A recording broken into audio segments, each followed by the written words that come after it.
Welcome to Real Flix Reviews, like a book club for people hate reading. This week was Theater Picks. We picked Logan, made in 2017.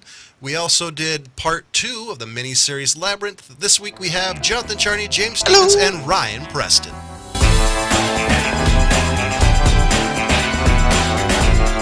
Here's a description of Logan, made in 2017. In the near future, a weary Logan cares for an ailing Professor X somewhere on the Mexican border. However, Logan's attempt to hide from the world and his legacy are upended when a young mutant arrives pursued by dark forces.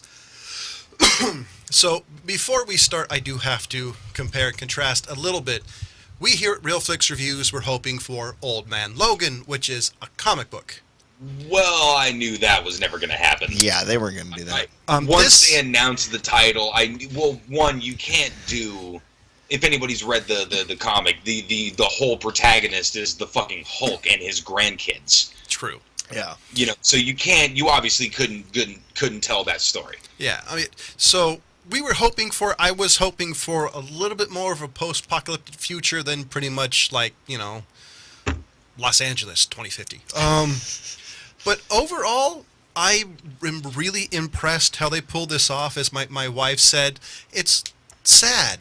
And it's an X-Men movie. It's not like the others. Well, you know what? Just real quick, this is not a superhero movie. No. No. This is... I was really impressed how much I liked this movie. I loved the fact they showed a very... a Wolverine who was not top shape, wasn't top of his game. He was being poisoned to death. I was really impressed. I'll give this a strong 4 out of 5 for me. James? Yeah, I'm going to keep it a 4 out of 5 as well. For some of the same reasons, although, that for me, going in, like Ryan said, I was not expecting Old Man Logan.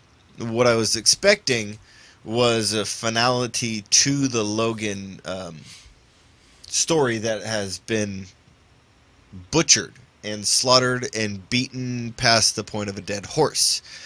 So something like this, no, she needs to get beat like a dead horse. So yeah, I think this is what I'll actually go out and say this is what I was hoping they would do. Ryan? Yeah, no. This is way more than I ever could have hoped for. Yeah.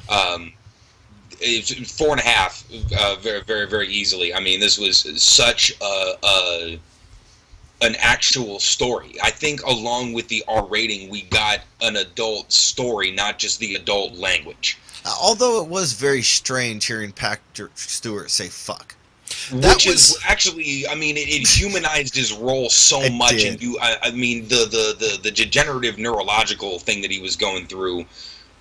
I mean, those moments landed so hard, and they're able to let those moments sit there because they're obviously not playing towards 13-year-olds. Yeah. I was going to say, so I think they really benefited in on this way more levels than people thought. Well, they just want to say fuck a bunch of times. I thought that was the perfect detail. I thought that was like the perfect nail in the coffin to show that the world's strongest mutant was aging. Yeah. And showing the dangerous side effects of having somebody so powerful basically dying. And it was kind of nice not to have the comic book way of just putting his mind in a clone body. I appreciate that. Yeah. Matter of fact, I love the way he died. Sorry, spoiler alert, he dies. He got the point. Yeah, Logan kills him. Pretty much. The clone of Logan. God, I was really impressed. I mean, this is probably the best X-Men movie because it's a little bit more grounded in reality, as close as reality as you get. This guy who has giant fake metal claws. But the way I look at this one is for hardcore X-Men fans. Yeah. People that would understand where they're coming from. Because people that are coming from the X-Men, and then you got X2, and then You got was it X3 that they went with, or was there a different title? Anyway, and then Wasn't it Last X-Men? Stand. Yeah, Last Stand. yeah, Lexington. Thank you. And then you had the Logan one where he's in Japan fighting the samurai. Because you had and X-Men Origins, you had the one who was Yeah, in the Japan. unmentionable X-Men Origins. Yeah, and then you had the First Class. the 1, 2, and 3 of the younger Right. Charles Xavier. So, to go into something like this, a lot of people that have watched those and didn't really either watch the comic that was out in the 90s or read any of the comics, coming into this from those, they're not going to... I don't think they would get as much enjoyment because this one is not action-packed. I actually really disagree with that. I think that all you need to do in this movie was set the rules up, and then everything else is just the human story, or albeit mutant, but point notwithstanding. The rules have been set up throughout the movies. You can be a sort of a passive observer and note that, okay, Xavier is this guy, Wolverine's this guy, oh shit, there's a little clone girl. You can follow along very, very easily, but the rest of it never relied on the mutant shit or the I mean, obviously as a fan you're going to pick up things, you're going to pick up little nods to certain things, and flashbacks to different stories, but you don't have to know all of that. It was purposely couched in the mystery, why they never went back into the flashbacks of what Xavier did, and shit like that. It was all about the characters in the story. I mean, the writing. I would say the mutant part in this particular movie was more MacGuffin than anything else. It was a device to tell the story. If anything, this was... Well, like I said, you set the rules, and there you go. You have your base. I would say, as anything, this was more of a kind of end of days redemption story. This is the story of the Wolverine who's lost everybody and he's just given up caring. I'm kind of giving away the story. So I liked the fact this was more of a redemption movie for Wolverine, but it seems like all of them seem to be a redemption movie. The one where he went to Japan was a redemption movie. He's gotten to a point in his life where like you said, like everybody who cares about me dies. So he's lived this life of solitude, kind of pushing away any sort of contact from mutant or otherwise. Just because trouble has a tendency to follow him. I do love the tie-in to the other movies with the adamantium bullet. Oh yeah. That was kind of like, I appreciate that, but why tie into that fucking movie? It's an X-Men's origin. It's just that little thing, Just it didn't. The stories could still be there. The execution being shitty enough. I mean, it could still be part of the canon, obviously. Oh yeah.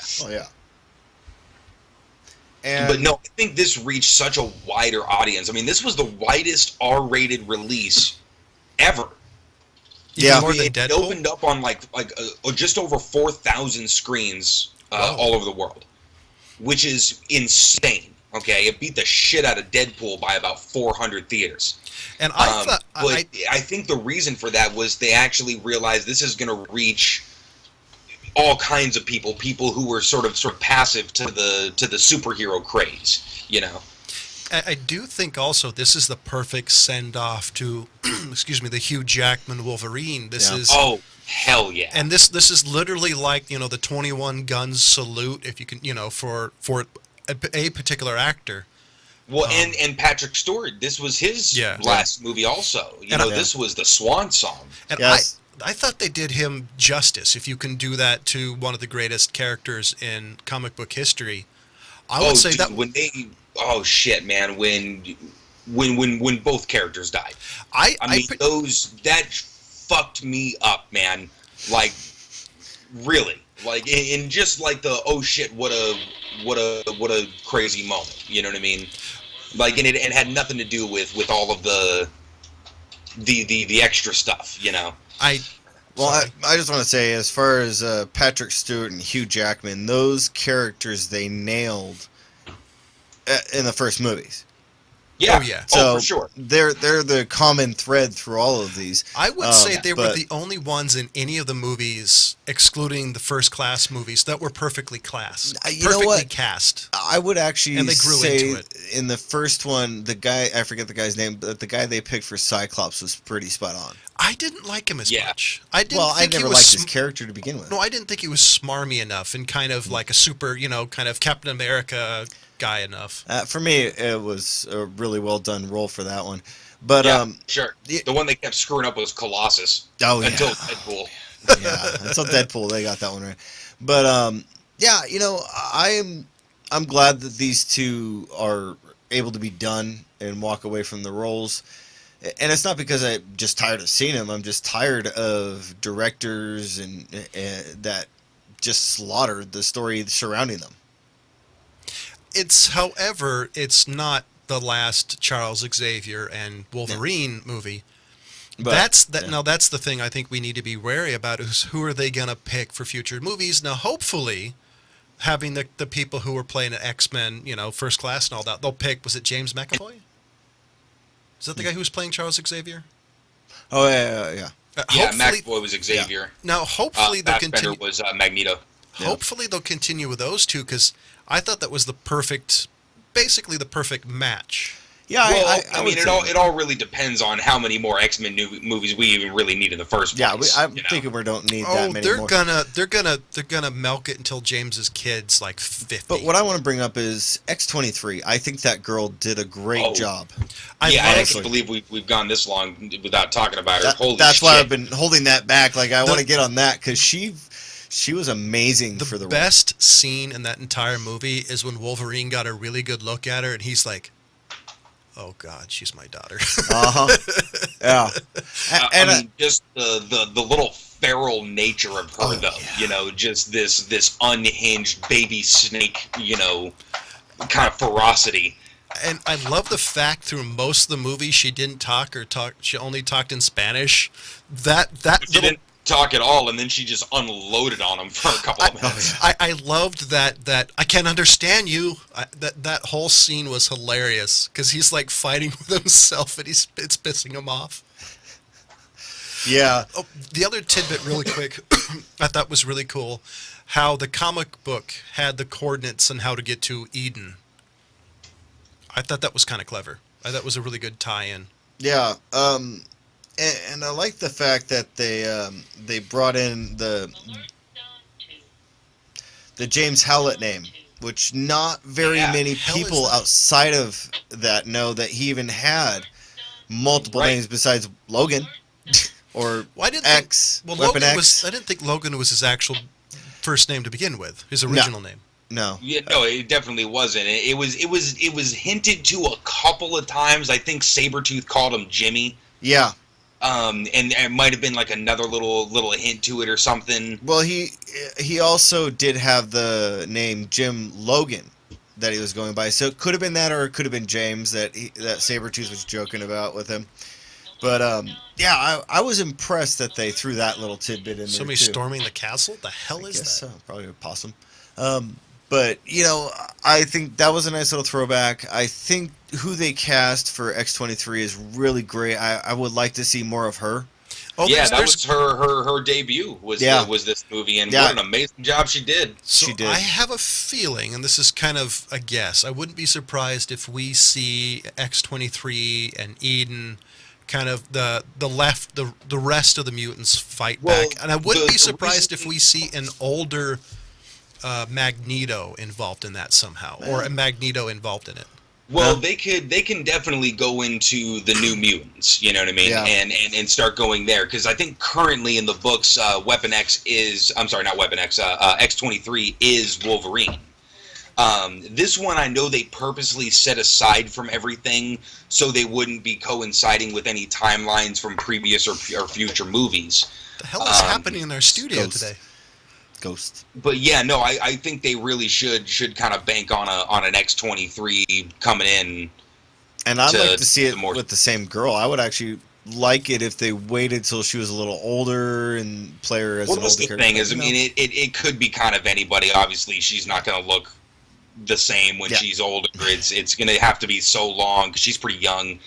But I think hopefully this is like a little platform for her to jump off of and start doing some movies, because I mean she's definitely a terrific actress. Yeah, I don't see them waiting for her.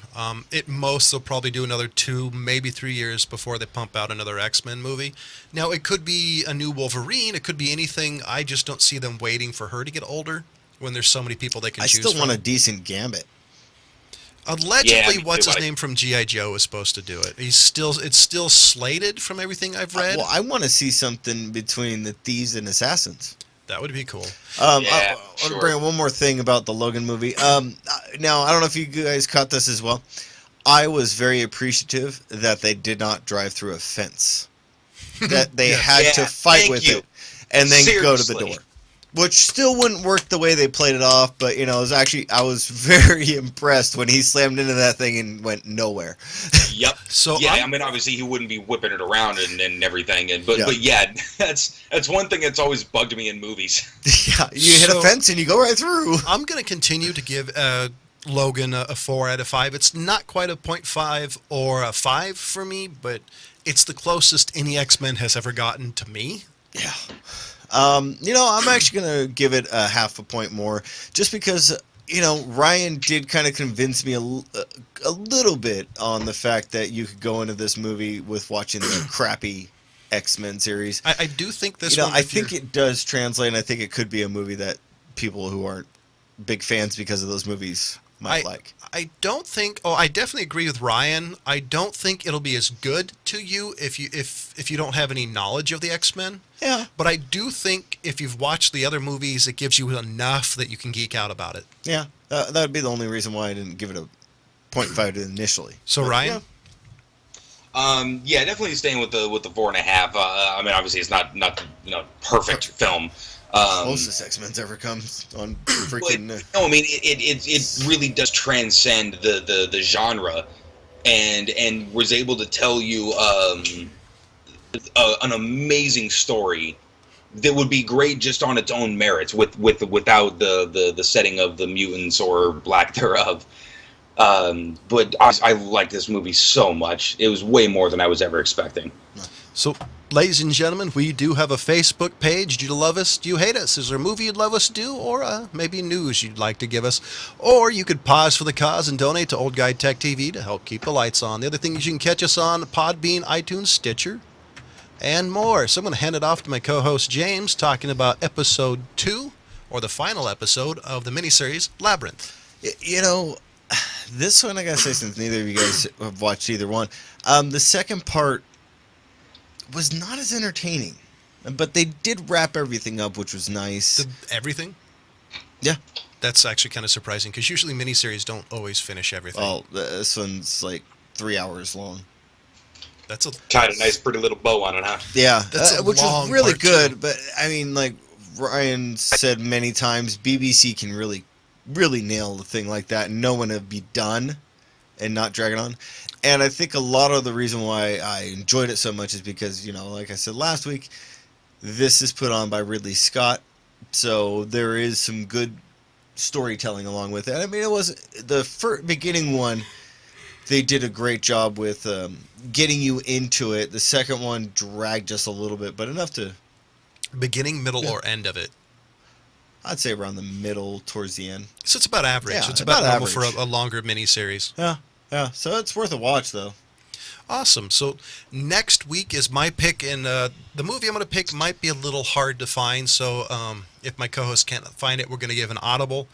The movie I'm picking is 12 O'Clock High. It's a black and white movie. It was a movie that when I watched it a couple of months ago, it literally blew my mind, and you'll find out why next week. And what's the TV series we're doing, James? I thought you were going to go with the one that Ryan has already seen.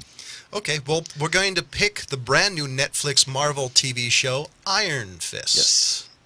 Jesus Christ, anybody. I'm sorry for people who actually kind of watch this and all I fucking pick is, like, Marvel shit. Right? Well, fortunately, there's actually a company who's doing justice to comic books. Yeah. It's just odd. It's a Netflix. Yeah, because we're from the old school days where Netflix, you just got 3 DVDs a month. Pretty much. Or whenever you sent them back. So them being able to stream and have more money than probably Bill Gates now. Sure, why not? So, ladies and gentlemen, I gave Logan 2017 a 4 out of 5. James gave it a 4.5 out of 5, along with Ryan. Next week, we're doing 12 O'Clock High and Marvel's Iron Fist, Season 1, Episode 1 on Netflix. And as always, thank you for watching. Goodbye.